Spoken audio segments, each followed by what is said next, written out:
Yeah, it's mindset cafe, we all got that mindset. Gotta stay focused, never settle for less. It's all in your head, how you think you manifest. So get ready to rise, cause we about to be the best. Gotta switch it up, gotta break the old habits. Get your mind right, turn your dreams into habits. No negative vibes, only positive. What is up, guys? Welcome to another episode of the Mindset Cafe podcast. It's your boy, Devin, and we are joined, and I'm honored to have her on the podcast, Sylvia Hall. She is an inspiring founder of Lifted Naturals supplement, as well as, she is in the personal development. She is in the mindset space with all of her socials as well. So make sure you guys check that out in the show notes. But Lifted Naturals, it's a company that has been revolutionizing wellness, right? With her mood products and mood, probiotics, she's helped tens of thousands of people really feel better naturally. And at the end of the day, that's a huge aspect of the Mindset Cafe. We're trying to feel better, look better, do better. So Sylvia, thank you so much for taking the time out of your day to hop on and drop some knowledge for the audience. Hey, I'm happy to be here. I love the intro. Back when I was doing my show, I would sometimes turn on my intro to get me hyped before the show because it kind of gets you in the zone. So great intro. Love it. I'm sure we're going to drop some really good stuff for people today. Awesome. I appreciate it. So let's dive in. Let's start, with your story. How did Lifted Naturals start? So I really like to share it from the perspective that as someone always interested in mindset and how our mind works, I found that sometimes it was really easy to manage my mind and sometimes it was extremely difficult. And I'm sure everyone can relate to that, right? There's different moods, just different funks we get into. And for me, it was really this realization that I am working way too hard to manage my mind on my own. And that was kind of what led me down the rabbit hole that was the gut-brain connection and how the gut and the brain are continually chatting it up, having this two-way conversation, and that we can support that and those neurotransmitters with specific probiotic strains. So it was my own struggle of managing my mind, feeling like there's got to be more to life than just managing our mind and trying to stay on top of that. And for me, I really have shifted a lot in the 7 years that Lifted's been around to feel like there's some shortcuts that we don't have to just manage our mind as far as probiotics, but even beyond that with other, psychological hacks, if you will. No, that's awesome. So I want to dive in a little bit on the gut-brain connection, right? I mean, I take probiotics, I take, multivitamins. Actually, before we go into the gut-brain connection, because honestly, it's something that it even interests me, and people, I think, don't understand how much they are actually connected. So before we go into that, what is, in your opinion, obviously, you're going to have a little bit of a bias, but it is a good bias, I think. What is the importance of taking not just a probiotic, but like vitamins in general? So this answer might surprise you. I feel like the wellness industry is inundated with fear-based tactics that I absolutely do not subscribe to. And I feel like that fear is the weakest link in our nervous system and in our health and well-being. And so I have actually exited that game. Check, please. No, thank you. I would much rather people reach out to free resources, which I believe are the sun, laughter, dance, connection. I feel like those are always available to us. And then beyond that, when it comes to supplements, I do think it is a supplement to all of the other things that you can do.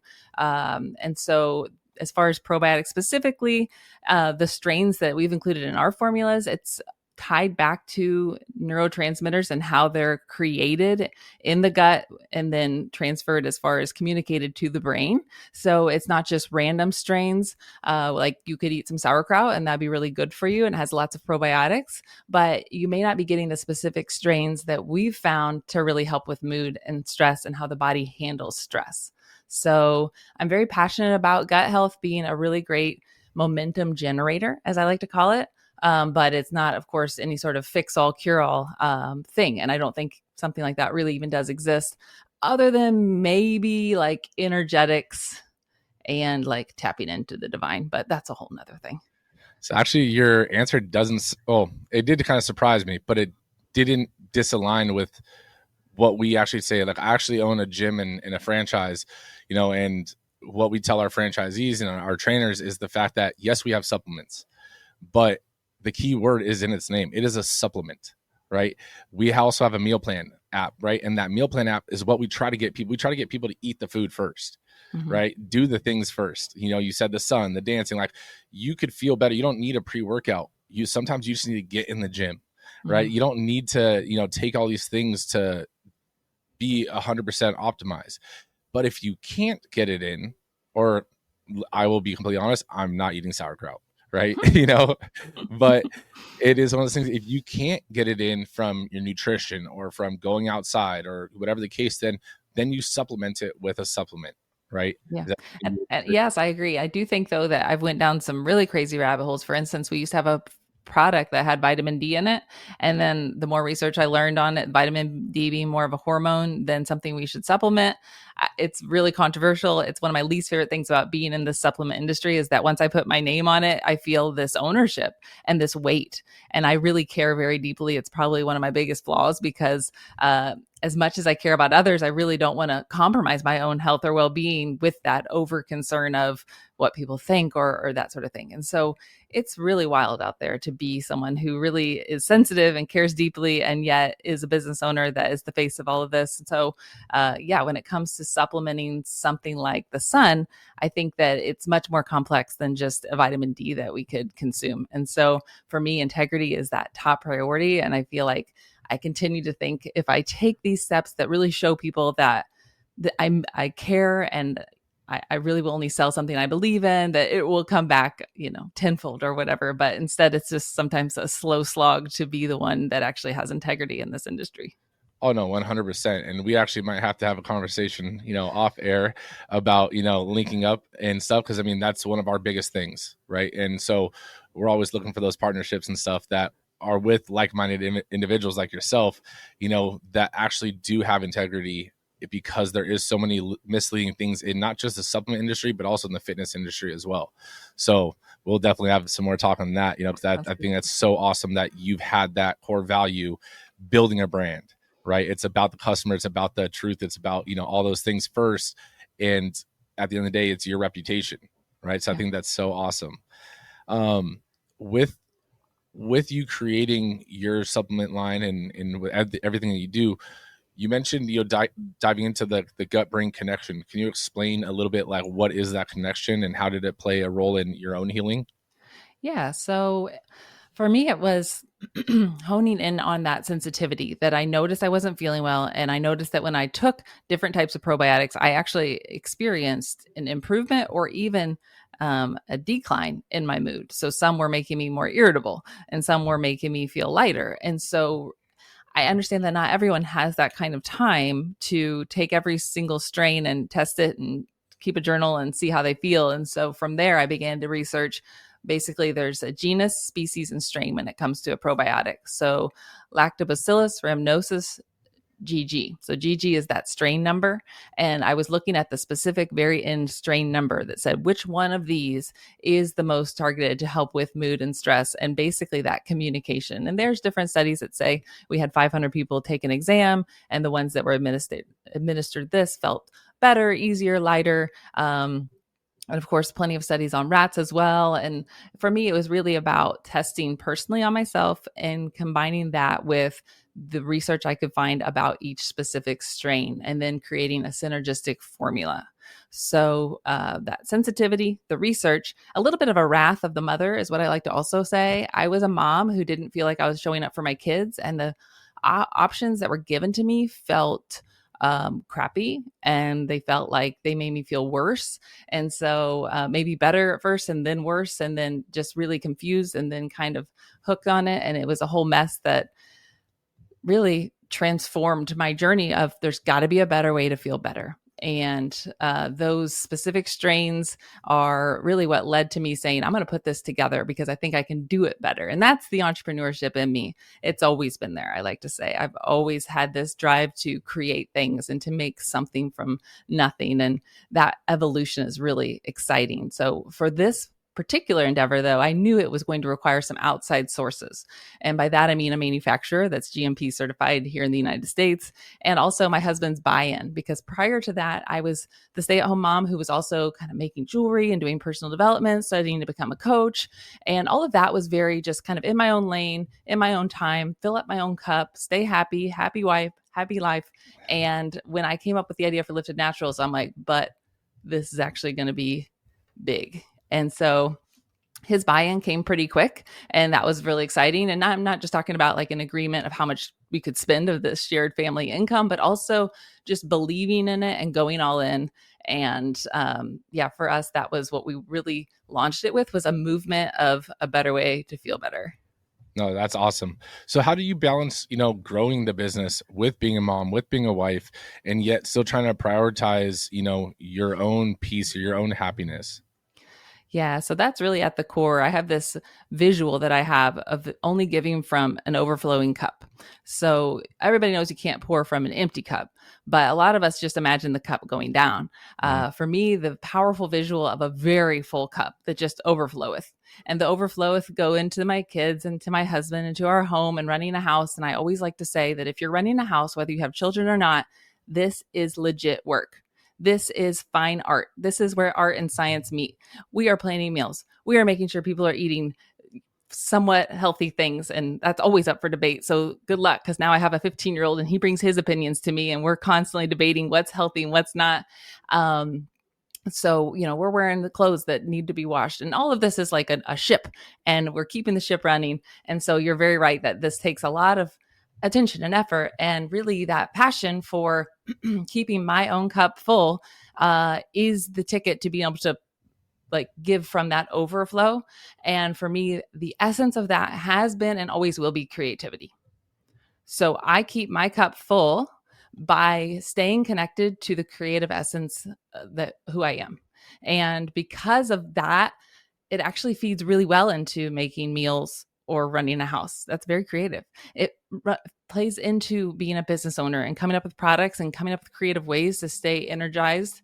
That's also very creative, right? And then, of course, all the other passionate things I do of, I actually have a publishing company as well. I started Honeypot Publishing because I wanted to do a side project. I wanted to do some gratitude journals. And because that sounds like it's taking from the cup, right? But anything creative, it's filling up my cup so that I can continue to do those things. So that's how I roll. That's awesome.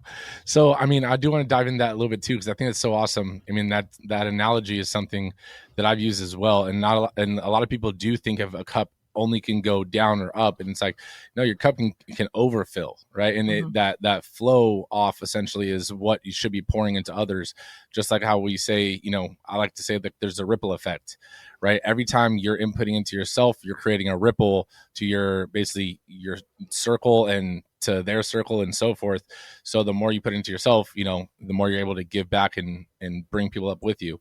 But I do want to ask, with the family dynamic, right? Because being an entrepreneur, let alone a parent, I don't have a 15-year-old, I have a 3-year-old, and she is a handful, but it's one of those things where we can get wrapped up in our business, right? Let's say there's an obstacle or something that's a struggle point, and sometimes it can take us away from family life.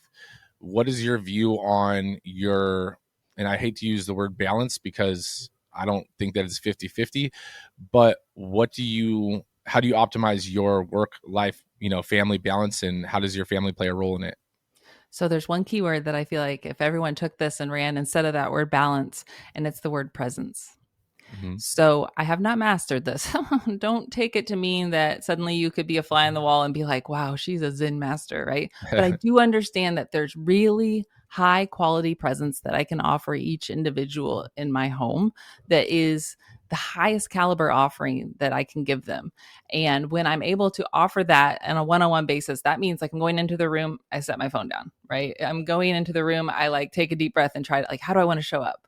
And that question has served me really well. It's like, how do I want to show up before an interview? How do I want to show up? Tapping into that energy, that creative essence. And so for me, balancing really requires presence, and presence is the most beautiful gift we can give to someone. And as someone with a lot of ideas, and I'm a beginner more than a finisher. So my husband, he's more of our implementer, and I can be a little flighty. I can be a little up in the stars and in the sky. And so presence is something that I've seen again and again to be a powerful antidote to create connection. And I'm not saying I'm going to do it for an hour, right? It might just be 90 seconds of just like, oh, really? Like, tell me about that. And eye contact and heart. Like really, to me, the real key is just like opening your heart. as I talked before about the struggles of being in this industry and feeling like I want to help people, but then there's still always going to be your back against the wall. Like I feel like in some of the years of owning the business, I felt my heart close up, and my goal is always just to keep it back open. Oh, it hurts and it's so hard, but just keep your heart open. And I think when it comes to your family, that's the same thing. The presence, the heart open, the eye contact, the connection. And then, okay, it may be a 90-second tap out, but that's still actually way more than a lot of people are doing. So that embodied presence. No, I think that's so awesome. And I love the fact that you mentioned the 90-second, it may only be 90 seconds, right? Because the reason I hate using the word balance is because some days you may only be, get an hour of family time. Other days it might be, the entire day. And so there's no, in my opinion, it has to be, this amount of hours at work and this, everyone's different.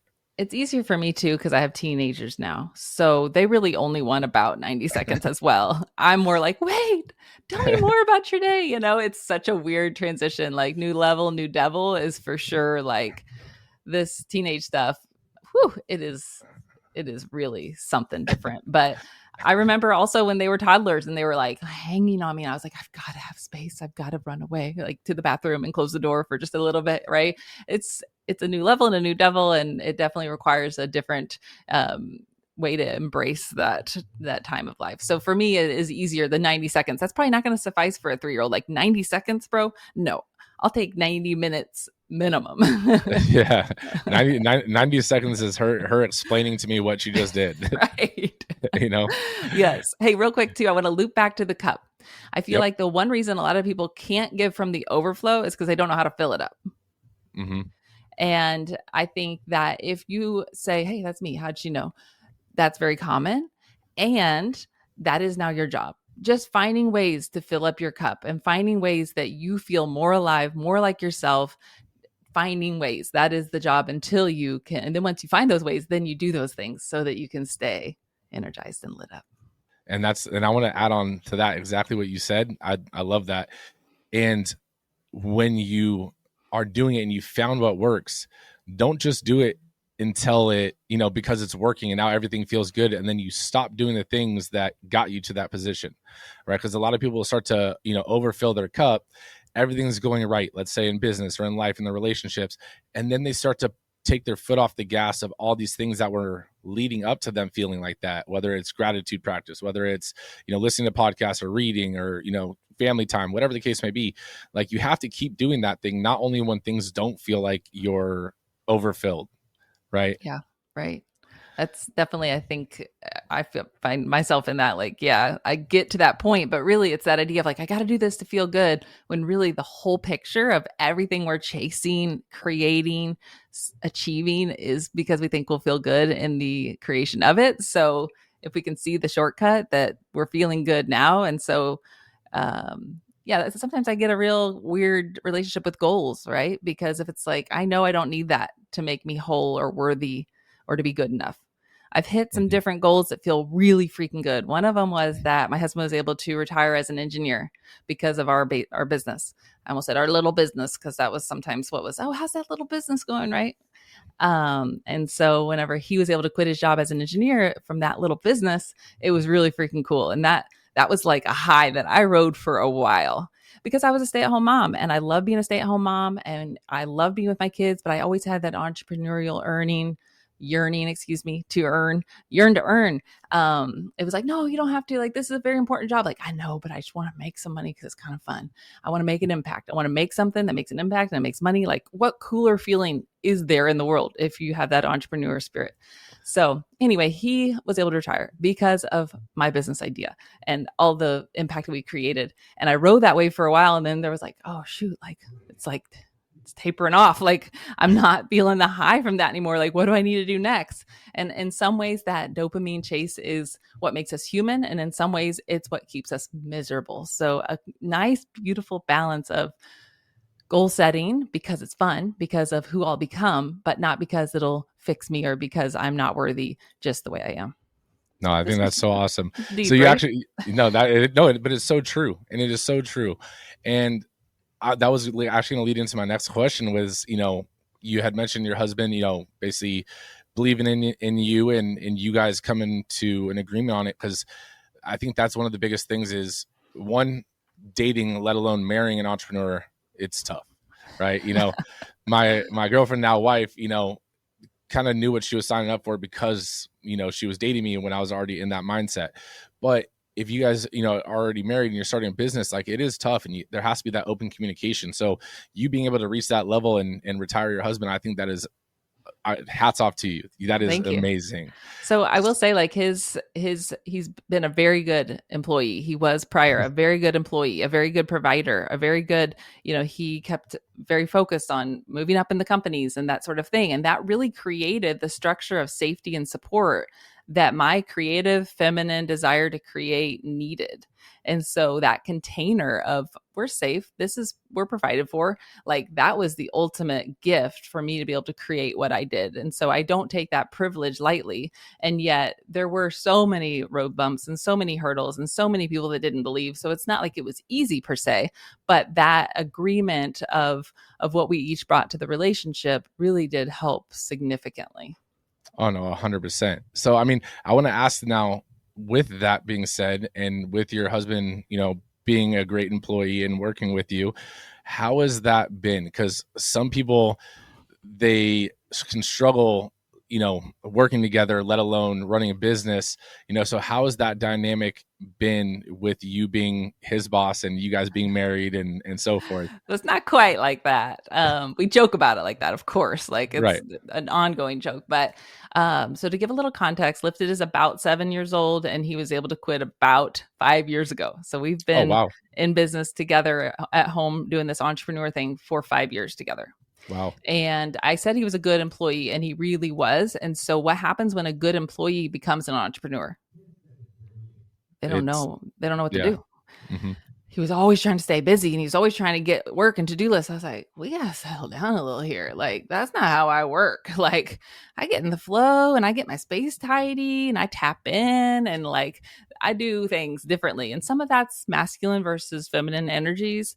Some of it is more of his implementer, and actually he's a generator, whereas I'm a manifesting generator. I'm not sure if you're familiar with any of that stuff, but just very different personalities. And so I feel like we've spent a lot of time finding ways to try to keep it light and not make it all about work, and not make it such a do sort of thing, because that is like that ingrained employee quality that was so helpful in the beginning for us, but then kind of becomes this almost curse, because that's not really how you level up in the business realm. It's not just work harder because you're just running your head against the wall at the point that we're at, because everything about Lifted has been set up in a way with my values in mind, which are, of course, integrity and impact, but also personal values, time, freedom, creativity. And so everything about the Lifted brand was set up in a way that it's scalable and leverageable. So we send our products straight from the manufacturer to the warehouses. We have Amazon, and then we sell it also from Shopify, our direct website. And so we have these places it goes, and systems in place that we don't package or ship or do any of that. It's all done for us. And I do still stay in touch with the like customer service communications, because there's not a crazy ton of it, and it just having a really good touch is really important to me. And so it also helps with my marketing, like, what are the questions, how can I answer it? So having a beat on that is useful. But yeah, so that's kind of a little bit of the entrepreneur versus the employee, and kind of joining forces. But as far as like a relationship aspect, I say the biggest tip, if you are considering doing this yourself, is to continually find ways to appreciate your partner's gifts that they bring to the table. They are going to be different. They need to be different. If they're exactly the same, it's probably not a good business partner. And also, I don't ever want to share a business with someone who I don't share a bed with or a bank account with personally. I can't imagine splitting my profits. Instead of everything we make, every idea he has or brainchild I have, it's like a multiplier for us. So for me, that's really fun. And I wouldn't want it any other way. I know some people, they need to do that, right? They're like, I'm not good at this, and my spouse has no interest in this, so I have to go outside of my bedroom and find a business partner. Some people may need to do that. And if you find yourself lacking some skills. Like, for instance, I love to share that I'm really kind of bad at algebra. My eighth grader got my help because my husband wasn't available, and we failed it twice in a row. And I actually like to share that because I told my daughter, I'm like, look, I made $1 million business. I need you to know that. And she's like, I know, Mom. And what I was really telling her was that you don't have to be good at everything. You can't be good at everything. You don't need to be good at everything. And if I, for just a moment, started to feel bad about myself because I couldn't do this eighth grade algebra, just think about the repercussions in my business and life. But instead, I'm able to see more clearly, this is not my gift. No, thank you. I don't want to do this.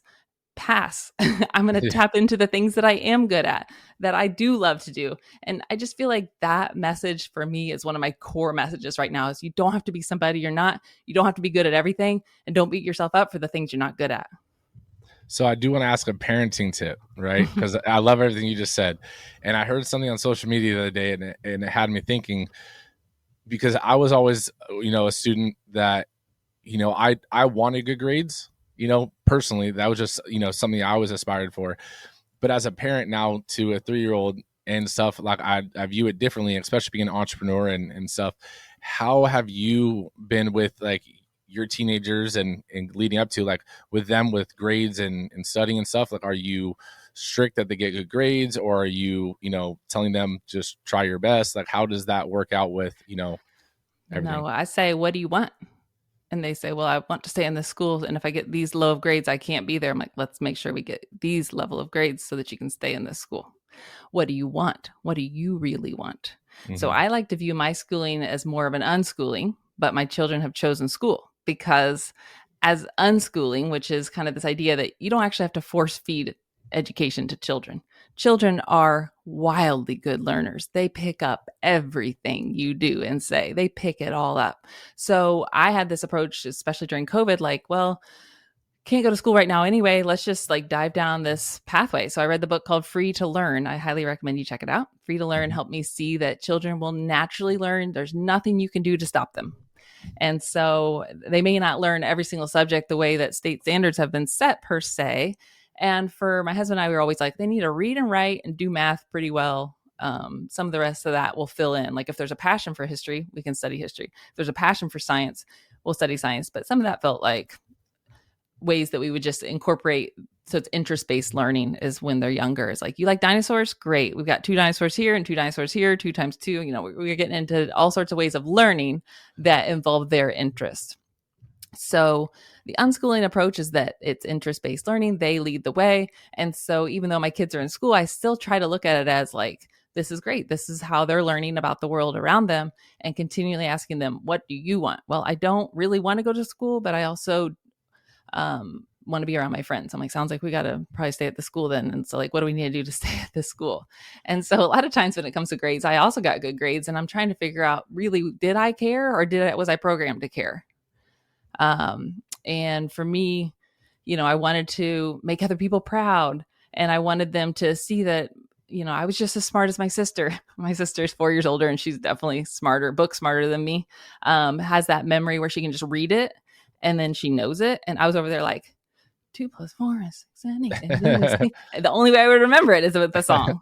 It was with, a song or snapping, and like, so I did note cards and I did songs, and I just feel like that was such an example that like people learn differently and people have different skill sets. And so, I would say, I know a 3-year-old may not be as easily able to say, here's what I want. I'd like to go to an Ivy League. That's probably not going to happen, but allowing their interests to lead the way. And I think that you'll easily and effortlessly see those gifts, because I'm sure you've heard the quote, like, if you judge a fish by its ability to climb a tree, it'll spend its whole life believing it's stupid, or something like that. And it's that idea that we all have gifts, and that when you put a child into a class with 7 subjects, they're probably not going to be good at all of them. And then what happens? And so my goal has always been like, stay confident, stay tapped into what you're good at. I'm not saying this is always really like made it all the way into their mind and heart, but it's kind of what I'm trying to say, that when you find something you're good at, the rest of it doesn't really matter that much. And honestly, with entrepreneurship, so if you're not good at it, you hire it out. In school, that's called cheating, right? Unfortunately. So there we are in our pickle because I'm like, that's the ultimate hack. We hire it out. Yep. That's called cheating. So here we are. Like you can be good at business and you can be good at school, but it's not going to always align. And yeah, it's fun times to always be presenting my kids with these unique things, and they're like, everything you say is weird because that's the teenage vibe. No, that's awesome. No, and I mean, it does make a lot of sense. I mean, I think I was just always hard on myself because like I'm very competitive, and even if it's with myself, and so if I studied for something, then I wanted an A, right? And it was like not getting it. It was like, oh man, like I didn't need to show everyone. It was just a personal thing. But at the same time, for me, like my whole idea going into like trying to teach my daughter is like, one, I care more about is like, is she a good person? Do when people come up to you, are they like, oh my goodness, like your daughter is so sweet, like she is so kind, she is all those things mean so much more than she got B's or C's instead of A's. It's like, did you try your hardest? Is this something okay, you tried your hardest, you can't be mad. Are you ready for the next level of this, the evolution? That she's so good and she's so kind that she then doesn't listen to her own wants, needs, and desires. And so she blends the boundaries and then ends up with headaches because she lies to herself. This is me, right? I wanted to be so kind. I wanted everybody to say like, she was the nice one. She was the one that kid was not included and she brought him in, right? And like, that was my goal, was always to, because I think I was commended for that by my grandma once. Like the teacher said to my grandma, like, Sylvia is just so kind to everybody. And then I was like, oh my gosh, I got to really step it up. Grandma believes in me. Grandma believes I'm kind. And so that idea of honoring your personal values and your personal boundaries, not at the cost of yourself. So not just bending to the will of being a good person, but actually honoring your own body's needs and desires. And that's another thing about school, is just even that idea of, well, I needed to go to the bathroom, but I couldn't. Oh my gosh. And I understand to the extent from a classroom perspective, these teachers are trying to create a little bit of order. They're trying to teach an actual lesson. If children are going to the bathroom nonstop, it's just not really set up for bodily autonomy and like comfort of physicality. So it's a complicated, like, it's not like I have an absolute solution, but how do you raise someone that is actually kind and considerate to others, self-aware, and also takes good care of herself? That to me is the tip-top priority, because so often when we prioritize how we look or how others perceive us, we do abandon ourselves, and that self-betrayal can really come around to bite you in the butt. So finding a way to honor your own needs and self, and also those around you with consideration. That's the beautiful sweet spot. Good luck with that. No, thank you. I do agree with that too. Like, that is a huge thing, because if you tell someone they are good at this or they are this, then they try to do everything that they can to do that. And it's like, you can't sacrifice yourself to try to fit that role. Exactly. And being you is the most important thing. So I think that is so awesome. But I mean, my daughter is very stubborn, and she is very she knows what she wants. She looks like my wife, luckily, and she has my personality. So hopefully it stays that way, It's a great combo, I'm sure. So let's circle back real quick to to Lifted, right? What separates Lifted? I know we've kind of talked about this a little bit, but what really separates like Lifted probiotics and some of the others on the market? And maybe what are like some of the misconceptions of probiotics, in mental health maybe? Sure. So we started our company with this one product idea, and it was mood boosting probiotic. And it was based on my research of the specific strains. And there were 9 of them. And then I wanted this one specific prebiotic, which worked synergistically with the probiotic. So it's a fiber that feeds the bacteria, kind of getting it where it needs to go. And we launched it with that. And it really was going well. But I was getting a lot of feedback from customers that, well, I have a histamine intolerance. I have histamine issues. And so from there, that was really what propelled me into creating a few different formulas. So to date, we have 4 different mood probiotics. And if you don't have any histamine sensitivities, we say probably start with that first one, mood boosting probiotic. It's got the most strains, targeted help with mood, targeted help with stress. But if you are someone who deals with histamine sensitivities, so lots of headaches, allergies, congestion, there's some other things, but those are kind of an indicator you might be dealing with some histamine issues, then you may want one of the other 3 formulas. So we have Bifidus Mood Boost, which has probiotics and prebiotics as well, but it has bifido-only bacteria. So lactobacillus is really one of those those key types of bacteria that can cause or initiate more histamine issues. So, and then from there, we created Mood Super Strains, which has a special type of lactobacillus, the Rhamnosus GG that I mentioned before, which is non-histamine producing, plus 5 other types of bifidobacteria. And then last but not least, we created a spore-based probiotic because we really saw that as a very potent digestive support in conjunction with mood. And a lot of times people that don't get a lot of results from probiotics, we found that spore-based is really kind of this ultra class that can help people that maybe hadn't gotten help from other probiotics. So for me, those 4 different formulas were really my way of saying, I've got you. Like, what are you dealing with? What are your issues? Out of those 4, I have a feeling one of these will really help you. And I will say that's yet again another place I didn't take traditional business advice, which was make a product and then make another product that you can sell to that person. And I was like, no, I just want to keep making sure that people can have access to a mood probiotic that works for them despite their sensitivities. So all my sensitive girlies and boilies out there, I got you.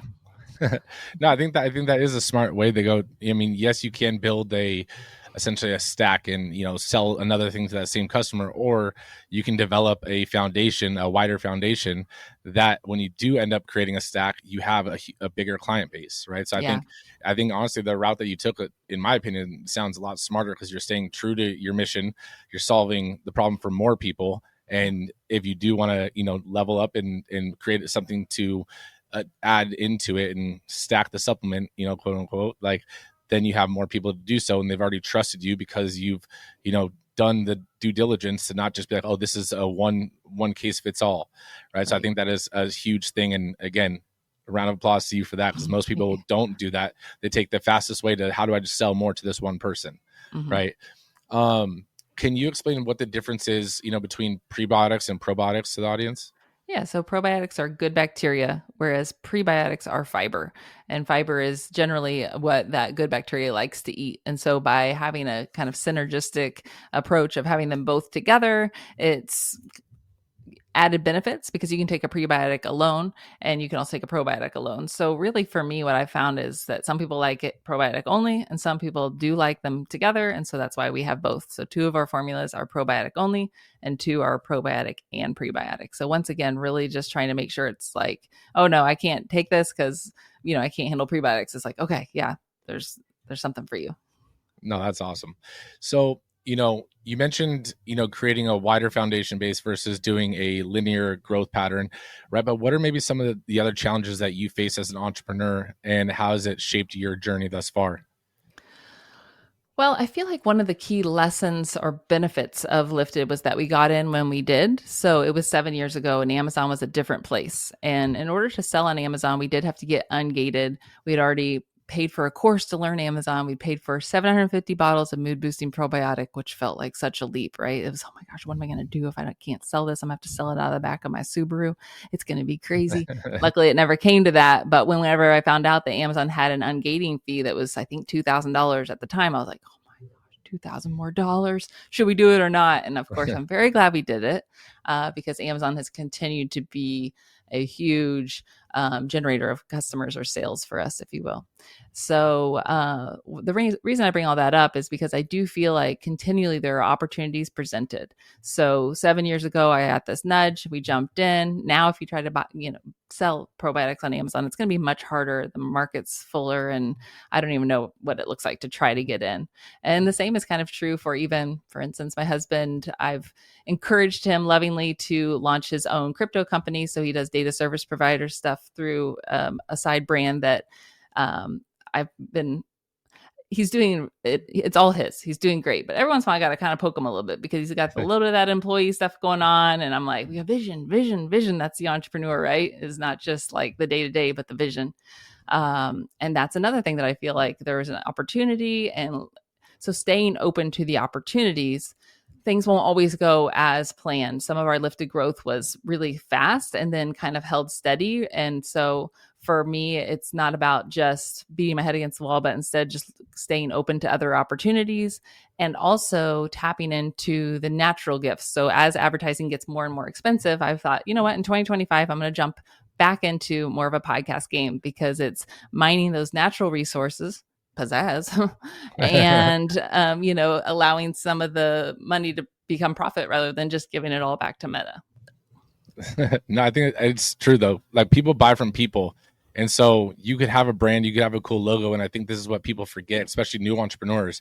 They spend so much time building a logo. And it's like, at the end of the day, your business is going to start from you. People are going to buy from you, and then you build from there, and then a brand becomes a brand.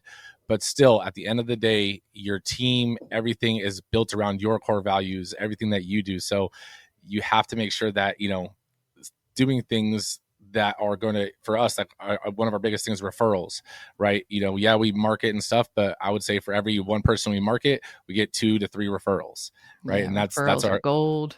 exactly. But you can only do that if people trust you and they like what you're doing or like what you're selling. Yeah. So you got to make sure that you're staying true to that. So I think the podcast route is definitely an awesome approach at it, because I mean, it is such a huge part to the market. But now, again, even though you have a brand, you're putting a face to that brand, and people connect with people. Yeah. Right. So I think that's so cool. I think one of the things that scared me away from it, or I had done it for a while, was just that idea of like, I don't want to go on and say the same things. That's so inauthentic. And for me, as I continue to give myself permission, you don't have to be somebody you're not. You don't have to do the same thing every time. Instead, in fact, it's more fun if you can bring something new to each show. So just tapping into ways that make it fun, like that's the best marketing strategy, is having fun, because then you want to keep doing it and keep showing up. And the other thing I want to say too is really about, when you said a brand is not just a logo, of course not, but I do think it is about establishing an identity. And it's this identity that you either are reflecting to your customers, or you're kind of allowing them to see as a possibility. To me, that's the ultimate idea of building a brand. If somebody is wanting to infuse their brand with more personality, it's really about identity, and what is the identity that these customers or prospects are chasing or wishing that they had access to. 100%. I agree with that. Now, before we wrap up, I like to ask this one question, and I know I didn't text this to you ahead of time, because I want the authentic answer, the first thing that comes to mind, right? There's a wall. It is your legacy wall. So on the Sylvia Hall legacy wall, what would be the one lasting message that you would like to leave for the up and coming generations? It could be anything from your life, from entrepreneur, from relationship, anything. But what is that one most impactful message? Oh, shoot. Okay, so I think it would be something like, she was wildly creative.